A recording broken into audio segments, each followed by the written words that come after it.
السلام عليكم ورحمة الله وبركاته. أهلا بكم متابعينا الكرام. مباراة المغرب وزامبيا في الجولة الرابعة من بطولة كأس أفريقيا للمحليين 2025.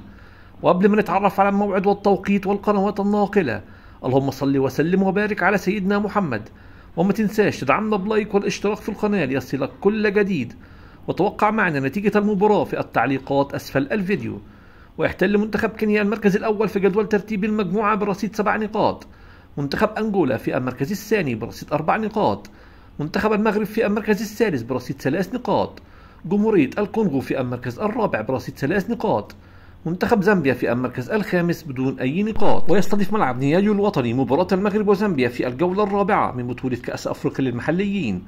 وتنطلق المباراة اليوم الخميس 14/8/2025 عند الساعة 3 بتوقيت تونس والجزائر والمغرب، 5 بتوقيت مصر والسعودية والعراق وقطر.